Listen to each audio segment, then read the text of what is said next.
और विद्यालय पृष्ठभूमि लेसन का जो नाम है, इकाई है। तो चलिए हम लोग आज इसका एमसीक्यू स्टार्ट करते हैं। पहला क्वेश्चन है कि नई शिक्षा नीति कब लागू किया गया। नई शिक्षा नीति कब लागू किया गया, तो आप लोगों को बता दें कि नई शिक्षा नीति लागू किया गया था, वह किया गया था 1986 में। राइट आंसर हो जाएगा 1986। अगला क्वेश्चन है कि असंगत युग्म को छांटिए। तो असंगत युग्म को छांटना है तो देख लेते हैं कि सन 1948 में विद्यालय आया था, विश्वविद्यालय आयोग आया था। सन 1952 में माध्यमिक शिक्षा आयोग आया था। सन 1964 में शिक्षा आयोग आया था। तो राइट आंसर हो जाएगा कि इनमें से कोई नहीं। राइट आंसर हो जाएगा इनमें से कोई नहीं, अर्थात यह सभी राइट हैं। अगला क्वेश्चन है कि राष्ट्रीय शिक्षा नीति का प्रस्ताव कब प्रकाशित किया गया था। राष्ट्रीय शिक्षा नीति कब प्रकाशित किया गया था? सन 1954 में, सन 1966 में, या सन 1968 में, या 1980 में।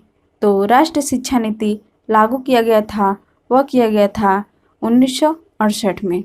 राइट आंसर हो जाएगा सन 1968 में। सही युग्म को छांटना है तो देख लेते हैं कि डॉक्टर राधाकृष्ण आयोग को विश्वविद्यालय आयोग कहते हैं, मुदालियर आयोग को माध्यमिक शिक्षा आयोग के नाम से भी जानते हैं, और कोठारी आयोग को शिक्षा आयोग के नाम से जानते हैं। तो यह सभी राइट आंसर है।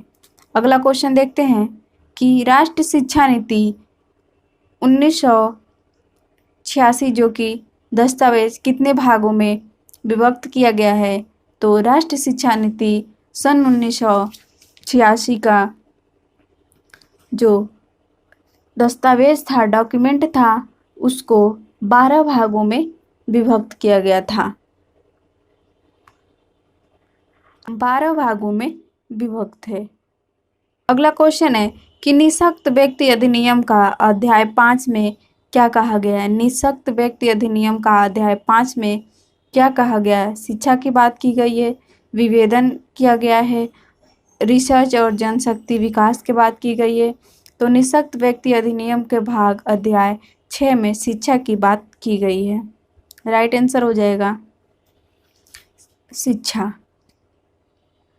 अगला क्वेश्चन है कि वर्तमान में विकलांग की श्रेणियां है। वर्तमान में कितने प्रकार के विकलांग पाए जाते हैं? 16 प्रकार के, 18 प्रकार के, 21 प्रकार के, या 24 प्रकार के। तो वर्तमान में 21 प्रकार के पाए जाते हैं विकलांगता। और विकलांगों की श्रेणियों में शामिल किया गया है तो दृष्टि बाधित को, मुख बाधित को, श्रवण बाधित को, यह सभी को विकलांग के श्रेणियों में शामिल किया गया है। अगला क्वेश्चन, स्वतंत्र भारत की तृतीय राष्ट्रीय शिक्षा नीति की घोषणा कब की गई थी? तो राइट आंसर हो जाएगा 1986 में। नेक्स्ट क्वेश्चन देखते हैं कि राष्ट्रीय शिक्षा नीति 1986 के मूल तत्व में शामिल था। तो क्या क्या शामिल था देख लेते हैं कि शिक्षा प्रशासन का विकेंद्रीकरण किया जाएगा, पूरे देश में 10+2+3 का संरचना अर्थात स्ट्रक्चर होगा, और पूर्व प्राथमिक शिक्षा की व्यवस्था की जाएगी। तो राइट आंसर है कि यह सभी। नेक्स्ट क्वेश्चन है कि राष्ट्रीय शिक्षा नीति 1986 में कार्य योजना नामक दस्तावेज का प्रकाश किया गया, कब किया गया?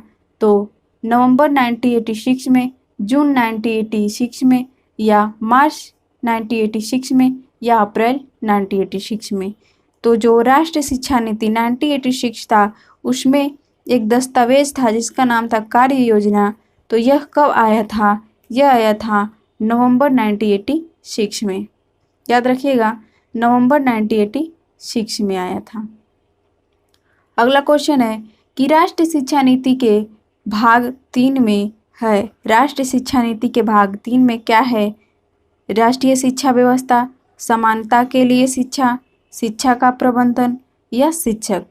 तो राष्ट्रीय शिक्षा नीति का हमने आप लोगों को बताया कि राष्ट्रीय शिक्षा नीति 12 भागों में है, जिसमें से तीसरे भाग में दिया गया है कि राष्ट्रीय शिक्षा व्यवस्था।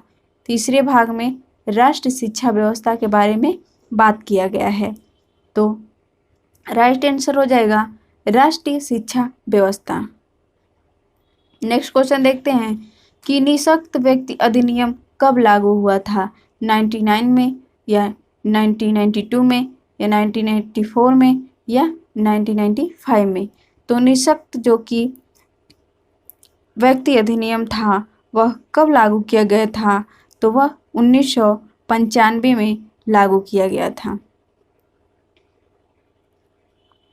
नेक्स्ट क्वेश्चन है कि निःशक्त व्यक्ति अधिनियम 1995 कितने अध्यायों में विभक्त है?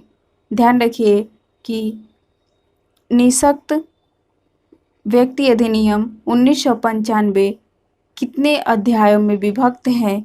तो यह मानसिक अधिनियम, तो राइट आंसर हो जाएगा सन 1987 में।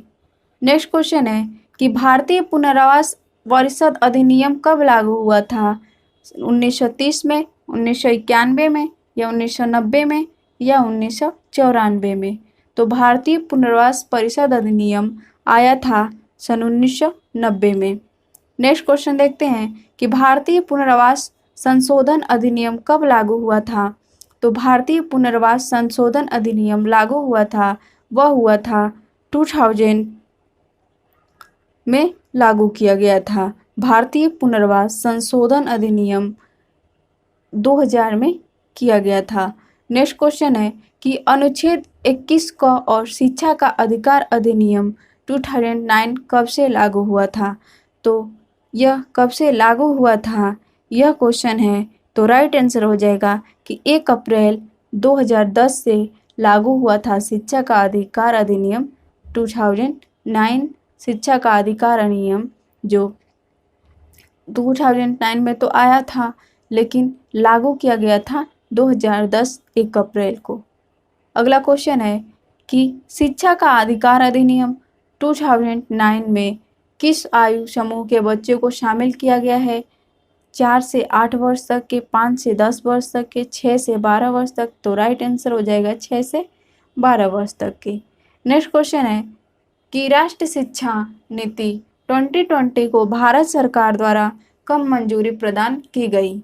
तो 29 जुलाई 2020 को, 15 मार्च 2020 को या 10 फरवरी 2020 को या 10 अगस्त 2020 को?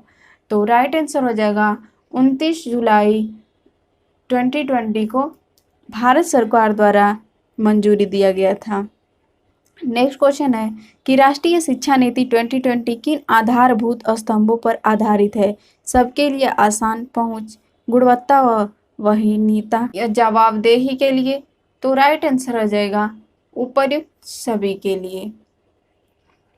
नेक्स्ट क्वेश्चन है कि राष्ट्रीय शिक्षा नीति 2020 के अंतर्गत कितने वर्गों तक स्कूली शिक्षा होगी? तो राष्ट्रीय शिक्षा नीति 2020 के अंतर्गत कितने वर्गों तक की स्कूली शिक्षा होगी, अर्थात केवल स्कूल होगा, कॉलेज की बात नहीं कर रहा है, केवल स्कूल लेवल की बातें कर रहे हैं। तो राइट आंसर हो जाएगा कि 2020 के अंतर्गत जो शिक्षा दिया जाएगा वह दिया जाएगा 12 वर्षों तक के लिए। स्कूली शिक्षा होगी वह 12 वर्ष तक दिया जाएगा। अगला क्वेश्चन है राष्ट्रीय शिक्षा नीति 2020 के अंतर्गत कितने वर्षों तक की स्कूली शिक्षा होगी? तो राइट आंसर हो जाएगा 12 वर्ष तक की स्कूली शिक्षा होगी। और राष्ट्रीय शिक्षा नीति 2020 कितने भागों में विभक्त है?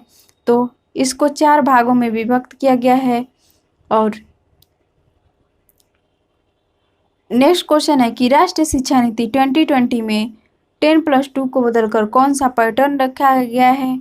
तो यह राइट आंसर हो जाएगा 5+3+3+4 पैटर्न को रखा गया है। तो